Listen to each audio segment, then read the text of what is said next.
everyone, you're watching Awaz News. I'm Kubra Ali and I'll be taking you through big news across Canada.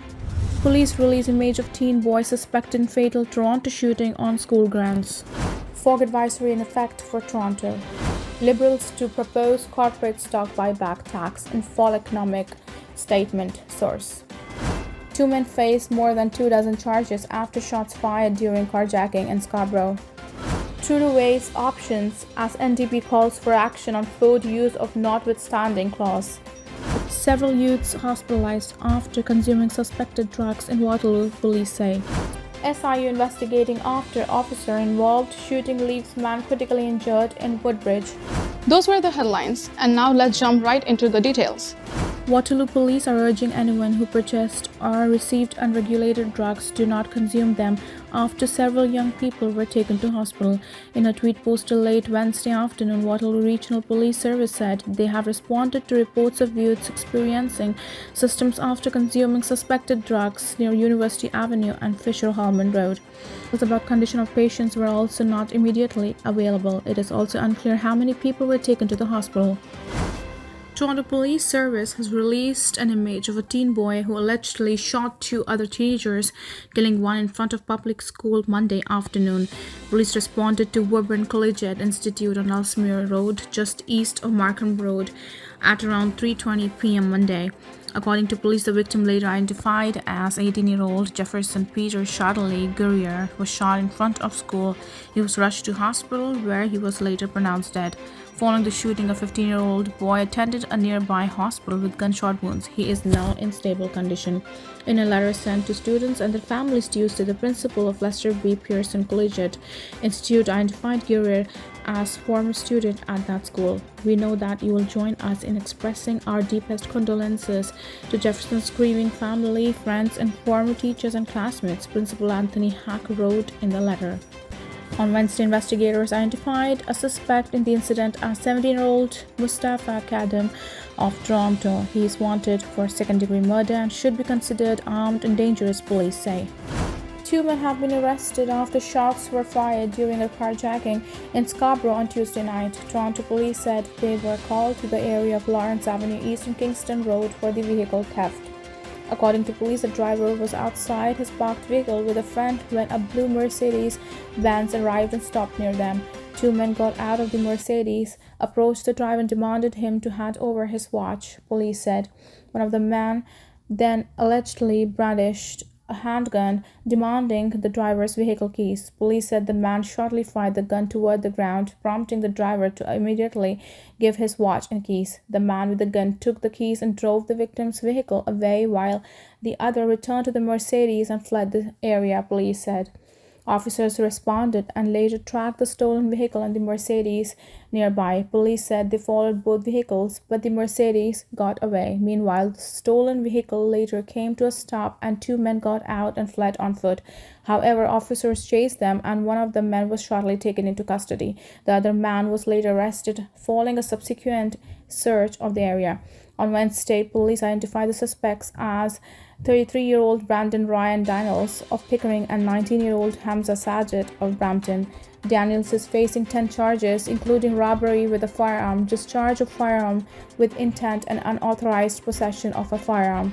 Meanwhile, Sajid is facing 15 charges, including 2 counts of possession of a firearm contrary to a prohibition order, disguised with intent, possession of a loaded firearm, and 2 counts of failure to comply with probation.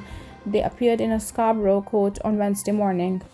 A senior government official says Finance Minister Chrystia Freeland's fall economic statement will propose to tax corporate stock buybacks in a bid to encourage companies to invest in their domestic operations and workers. The source spoke to the Canadian press on the condition they not be named because they were not authorized to discuss the contents of the fiscal update publicly. Thursday's fiscal update is widely expected to include Canada's response to President Joe Biden's Inflation Reduction Act, which also included a 1% tax on corporate stock buybacks. Environment Minister Stephen Guilbeault lashed out at oil companies last week for making very limited investments in climate action, even as massive profits driven by inflation allowed them to pad the wallets of shareholders. The company also delivered $659 million to shareholders through the share buybacks in the quarter. Prime Minister Justin Trudeau said Wednesday his government is looking at its options to respond to Ontario Premier Doug Ford's use of the notwithstanding clause. He made the brief comment in French outside the House of Commons moments after NDP leader Jagmeet Singh called for more action from the federal government. We are seeing right now a clear attack on workers, on vulnerable workers, and on workers' rights. There has to be a response, Singh told reporters Wednesday afternoon. We are open to any solution to be put on the table and to evaluate if it will work or not and if it will help workers' rights. The union representing the 55,000 affected educational workers in the Ontario says it still plans to hold a strike on Friday despite the looming legislation that would impose fines on strikers. The Liberals have been critical of the Ford government this week, with Trudeau previously describing the legislation as outright wrong. Justice Minister David Lametti didn't bite on a question earlier Wednesday about what options might be on the table. "I am not going to discuss options here," he said before a Liberal caucus meeting, though there are a number of different things one might do. Lametti said the preemptive use of the clause is very serious and anti-democratic. "It guts Canadian democracy," he said. "It means the charter doesn't exist." An NDP MP, Matthew Green, called on the House to hold an emergency debate on the issue Wednesday afternoon. He called Ford's government authoritarian and accused the Premier of being a liar who is misleading Ontarians about the impacts of the choice to use the notwithstanding clause. This particular case could present a precedent for provincial governments across the country that might seek to use this to further undermine the collective agreement rights of workers, Green told reporters earlier that day. The House Deputy Speaker denied the request, saying the conditions for an emergency debate weren't made. Green also called on the House to unanimously condemn the Ford legislation on Wednesday afternoon, but some Conservative MPs voted down his motion. Trudeau and others have called on federal Conservatives to respond, but MPs on their way into a Conservative caucus meeting Wednesday morning declined to comment.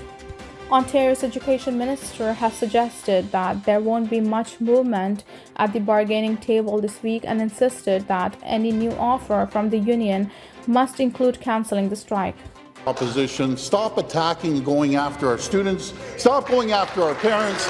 They talk about 54,000 workers. We're talking over 1 million parents that would take work off because you want to feather the nest of the heads of the union. That's unacceptable. We want to take care of the front-line, hard-working educational workers, and we'll always have to sit down with the education workers and actually negotiate. Not dictate, actually negotiate and come to a deal that everyone... Using the notwithstanding clause to suspend workers' rights is wrong. I hope that all politicians call out the overuse of the notwithstanding clause to suspend people's rights and freedoms. The Leader of the Opposition has been silent on the matter of the use of the notwithstanding clause preemptively to suspend people's fundamental rights and freedoms.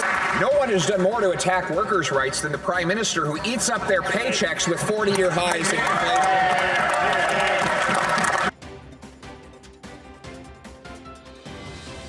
Thank you for tuning in. I'm Kubra Ali. I'll see you back tomorrow, same time, same channel. Have a good night.